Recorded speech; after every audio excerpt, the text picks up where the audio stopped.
আমাদের বৈধ সনদ, এই বৈধ সনদের পরিপ্রেক্ষিতে আমাদের চাকরি দেওয়া হোক। 1 থেকে 12তম নিবন্ধনধারী ভাই ও বোনেরা অধিকার আদায়ের জন্য আমাদের চাকরি থেকে বঞ্চিত করেছে এনটিআরসি। তাদের দুর্নীতি, তারপরে তাদের অবৈধ জাল সনদের কারণে আমরা 1 থেকে 12তম নিবন্ধনধারী ভাই বোনেরা নিয়োগ পাইনি। এ পর্যন্ত আমাদের কোনো আশ্বাস দেয়নি। আমরা যে অধিকার, আমাদের যে ন্যায্য অধিকার, আমাদের কেন তারা মহান শিক্ষকতার থেকে আমাদের বঞ্চিত করেছে।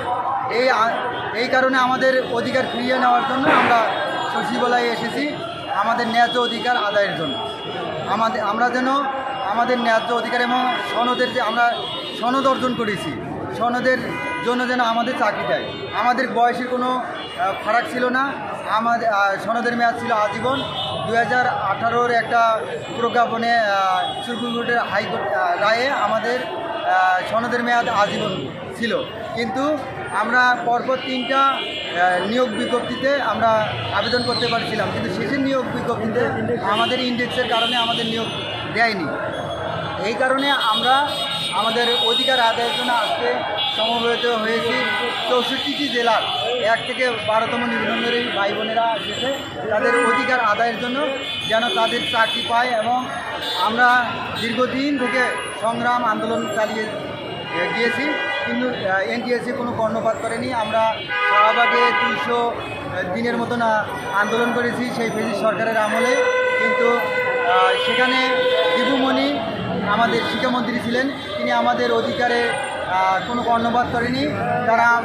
উনি বলেছিলেন যে না, অসম্ভব, 35+ যারা তাদের কখনোই চাকরি হতে পারে না। কিন্তু আমাদের তো 35+ কারা করিয়েছে? এই এনটিআরসি, এই শিক্ষা মন্ত্রণালয় করেছে। আমরা নিয়োগ পেয়েছি, আবেদন করতে পেরেছি 3টি, কিন্তু শেষের আবেদনে আমরা ইন্ডেক্সের কারণে শুধুমাত্র ওখানে বদলির সিস্টেমটা চালু হয়েছে, কিন্তু আমাদের নিয়োগ দেয়। আমরা অধিকার আদায়ের জন্য, আমরা মহান শিক্ষকতা পেশার জন্য আমরা এসেছি, যেন আমাদের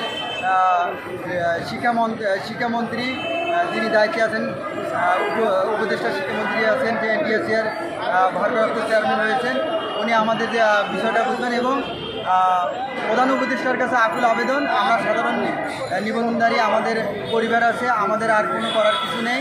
আমাদের বৈধ সনদ, এই বৈধ সনদের পরিপ্রেক্ষিতে আমাদের চাকরি দেওয়া হোক।